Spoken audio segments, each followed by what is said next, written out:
Welcome to TelehealthFX Talk. Today's episode is for a demographic that is often overlooked in the GLP-1 conversation. We're talking about adults over 60. If you're a senior dealing with weight that's affecting your mobility, your independence, your joint pain, your sleep, or your cardiovascular health, this episode is specifically for you. And if you're the adult child of a parent who needs help, pay close attention too. Weight loss after 60 is both incredibly beneficial and uniquely risky.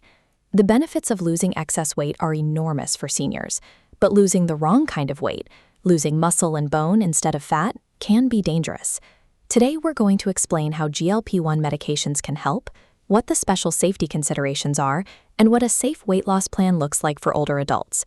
If you want a clinical team that understands the unique needs of seniors, visit TelehealthFX.com.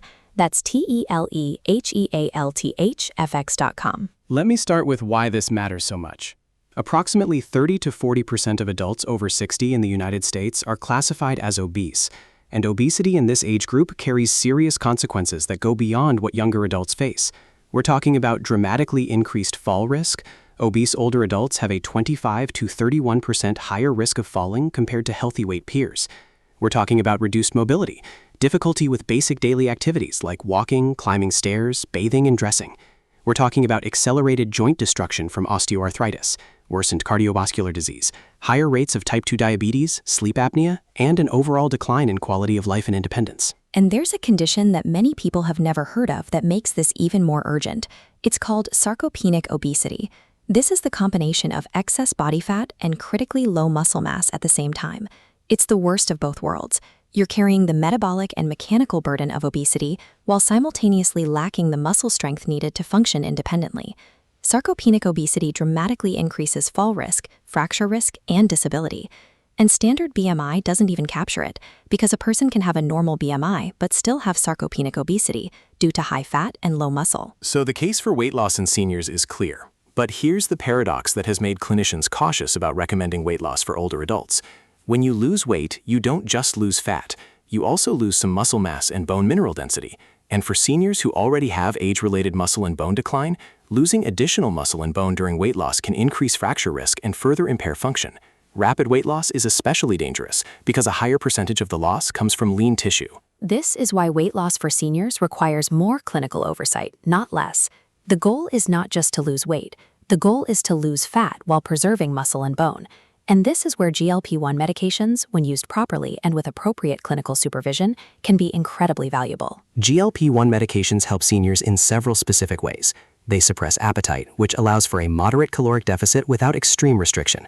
Moderate is the key word. For seniors, we're talking about a 500 to 700 calorie per day reduction, not aggressive crash dieting.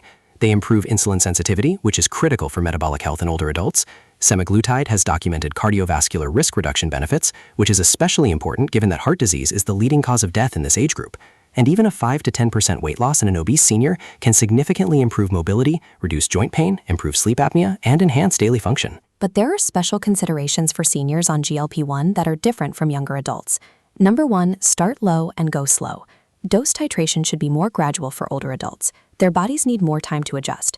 Number 2, GI side effects like nausea, vomiting, and diarrhea carry a higher dehydration risk in seniors because older adults are already more susceptible to dehydration and its complications.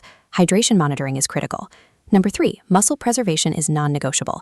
Every senior on a GLP-1 should be paired with a high-protein nutrition plan, at least 1 to 1.2 grams of protein per kilogram of body weight per day, spread across meals at 25 to 30 grams per meal, and resistance training at least twice a week. This is the single most important intervention for protecting muscle and bone. Number 4, bone density should be monitored. Periodic DEXA scans can track whether weight loss is affecting bone mineral density.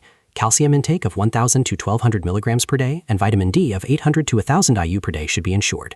Number 5, polypharmacy is a real concern. Seniors are often on multiple medications, and GLP-1 medications can interact with existing prescriptions. A thorough medication review is essential. Number 6, kidney function may require dose adjustments. And number 7, fall risk should be monitored regularly with balance and gait evaluation. And I need to say this clearly. GLP-1 medications are not appropriate for all seniors. They are not appropriate for frail or underweight older adults. They are not appropriate for seniors with certain medical conditions. This is absolutely a case-by-case clinical decision that requires proper medical evaluation. The goal is function and quality of life, not a number on a scale. Now, let me talk about why telehealth is actually ideal for seniors. Many older adults face barriers to traditional clinic visits, transportation challenges, mobility limitations, long waits in waiting rooms, exposure to illness in healthcare settings. Telehealth removes all of those barriers. You can consult with your provider from home, your adult children can help you navigate the platform, there's no driving, no waiting room, no scheduling around caregiver availability. And this is where TelehealthFX's comprehensive approach is so important for seniors. Their providers evaluate the full picture, including existing medications, kidney function, bone health considerations, and fall risk factors. One-on-one onboarding addresses the senior-specific concerns we just discussed. They offer GLP-1 medications alongside ceramolin for lean mass preservation, NAD+ for cellular energy, and berberine for metabolic support. Everything with transparent pricing, no hidden membership fees, 2-day UPS shipping delivered right to your door, and they're licensed in all 50 states. Visit TelehealthFX.com. That's TelehealthFX.com. The bottom line is this. For seniors with obesity, the right kind of weight loss, fat loss with muscle and bone preservation, can be transformative. It can mean the difference between independence and dependence, between staying in your own home and needing institutional care, between falling and not falling, but it requires careful clinical supervision. If you or a loved one over 60 is carrying weight that's affecting your health, mobility, or independence, visit TelehealthFX.com. That's TelehealthFX.com. Take the free qualification quiz. Connect with a provider who understands the unique needs of older adults. Build a safe, supervised plan.